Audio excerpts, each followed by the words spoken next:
साथियों, आज हम राजस्व लेखपाल परीक्षा जो 2015 में हुई थी उसके प्रश्न पत्र को हल करेंगे। और आज भाग हिंदी से शुरू करते हैं। पहला प्रश्न है, मुझे ऑब्लिक रेलगाड़ी में यात्रा करना ऑब्लिक अच्छी लगती है ऑब्लिक कोई त्रुटि नहीं है। इस वाक्य में हमें त्रुटि को ढूंढना है, तो वाक्य को पढ़ने से ही हमें पता चल रहा है इस वाक्य में त्रुटि है। मुझे रेलगाड़ी में यात्रा करना अच्छा लगता है, यह वाक्य होना चाहिए, इसलिए इसमें ऑप्शन सी सही है। हमने त्रुटि जो ढूंढी है वो अच्छी लगती है। ऐसे ही अगले प्रश्न में विकल्प बी सही है। विद्यालय में जलपान का उत्तम प्रबंध है, यह वाक्य होना चाहिए, लेकिन जलपान को ऑप्शन दिया है, इसलिए ऑप्शन बी इज करेक्ट। अगले प्रश्न में क्वेश्चन 3 में निम्नलिखित में से कौन सा शब्द तत्सम है। तो हम ए अग्र, बी आग, सी आज, डी आँख। तो अग्र तत्सम शब्द है, तो सही उत्तर है अग्र। अग्र तत्सम शब्द है, इसका तद्भव आगे होता है, शेष सभी तद्भव शब्द हैं। आग का अग्नि, आज का अध्य तथा आँख का अक्षी तत्सम शब्द होता है। प्रश्न 4 और 5 में लिखित वाक्यों के लिए एक शब्द चुनना है। कंजूसी से धन व्यय करने वाला, तो जो कंजूसी से धन व्यय करता है उसे हम कृपण कहते हैं। Option C is correct. Question 5 के लिए नेक्स्ट क्वेश्चन 5, पर्वत की तलहटी। पर्वत की तलहटी को हम उपत्यका कहते हैं। पर्वत की तलहटी या निचला भाग उपत्यका कहलाता है। इसी प्रकार पर्वत का ऊपरी भाग अधिपत्यका कहलाता है। प्रश्न 6, अंबर पनघट में डुबो रही तारा घट उषा नागरी में कौन सा अलंकार है। तो रूपक अलंकार है। इस प्रस्तुत पद्यांश में अंबर, तारा, उषा जो उपमेय है, क्रमशः पनघट, घट, नागरी जो उपमान है का आरोप हुआ है, इसलिए इसमें रूपक अलंकार है। प्रश्न 7, देशांतर में कौन सा समास है। देशांतर, तो देशांतर में कर्मधारित समास है। निम्नलिखित में से कौन सा तद्भव शब्द है। प्रश्न 8, तो तद्भव शब्द हमें ढूंढना है, तो अमीय तद्भव शब्द है, इसका तत्सम अमृत होता है। उल्लूक, इष्टिका तथा कुपुत्र तत्सम शब्द हैं, इसके तद्भव क्रमशः उल्लू, ईंट और कपूत हैं। प्रश्न 9, निर्धन में कौन सी संधि है। निर्धन में विसर्ग संधि है, संधि विच्छेद करेंगे नि प्लस धन, इसलिए निर्धन में विसर्ग संधि है। अगला क्वेश्चन 10, ठठेरा शब्द का लिंग परिवर्तन कीजिए।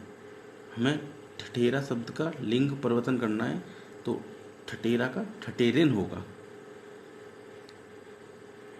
अगला सवाल 11, करुण रस का स्थायी भाव क्या है। तो करुण रस का स्थायी भाव शोक है।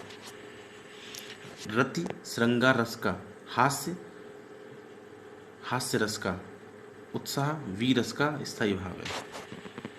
अगला सवाल 12, मैं खाना खा चुका था, इस वाक्य में कौन सा भूतकालिक भेद है। तो इस वाक्य में पूर्ण भूत है। प्रस्तुत वाक्य में क्रिया की समाप्ति का पूर्ण बोध हो रहा है और क्रिया समाप्त हुए काफी समय बीत गया है, अतः इस वाक्य में पूर्ण भूत है। प्रश्न संख्या 13-14 में लिखित वाक्यों में सही वाक्य का चयन करना है। तो निम्न 4 वाक्य दे रखे हैं, इनमें से बी, जीवन और साहित्य का घनिष्ठ संबंध है, यह वाक्य सही है।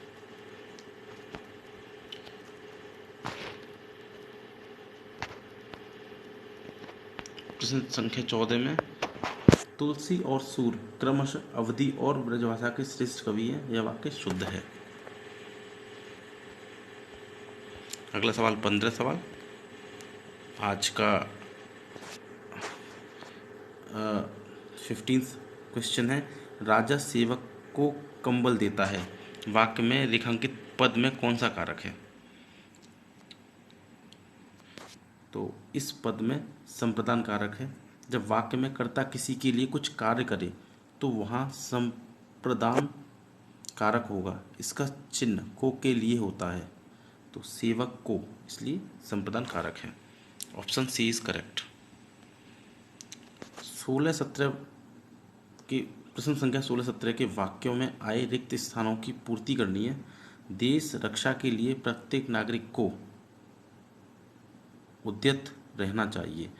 उद्यत का अर्थ होता है तैयार रहना चाहिए। उसका प्रश्न 17, उसका हृदय इतना कोमल है कि मित्र तो क्या वह अपने को भी चोट नहीं पहुंचा सकता। तो ऑप्शन सी शत्रु। उसका हृदय इतना कोमल है कि मित्र तो क्या वह अपने शत्रु को भी चोट नहीं पहुंचा सकता। 18वां सवाल है, अरविंद शब्द का पर्यायवाची बताइए। तो अरविंद कमल का पर्यायवाची है। इसके अन्य पर्यायवाची हैं जलज, पंकज, नीरज, अंबुज, सरोज इत्यादि। प्रश्न 19, अनेकार्थी शब्द का दूसरा अर्थ बताइए। अजन्मा। निम्नलिखित अनेकार्थी शब्द का दूसरा अर्थ बताइए। अजन्मा। तो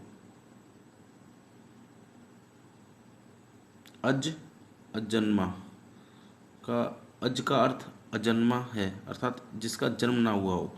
इसे ईश्वर भी कह सकते हैं। तो अनेकार्थी शब्द बी ऑप्शन सही है। अगला सवाल 20, खूंटी शब्द का बहुवचन बताइए। तो Khuntia, A option is correct. 21वां सवाल है, निम्नलिखित में से कौन सा शब्द वर्तनी की दृष्टि से शुद्ध है? तो ऑप्शन सी इज करेक्ट, प्रतिनिधि। 22-23 सवालों में, प्रश्न संख्या 22-23 में विलोम शब्द बताने हैं। अल्पज्ञ का सर्वज्ञ होगा विलोम शब्द। कृश का हष्टपुष्ट होगा। प्रश्न संख्या 24-25 में लोकोक्ति मुहावरों के सही अर्थ चुनने हैं। काठ की हाड़ी बार बार नहीं चढ़ती। छल कपट का व्यवहार हमेशा नहीं चलता। Option B is correct. खेसयानी बिल्ली खम्मा नोचे।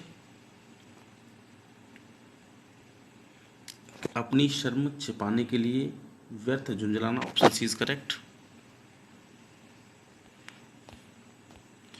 और आज के हमने हिंदी के सारे सवाल इस प्रश्न पत्र के कर लिए हैं। अगली क्लास में हम गणित के सवाल हल करेंगे। धन्यवाद।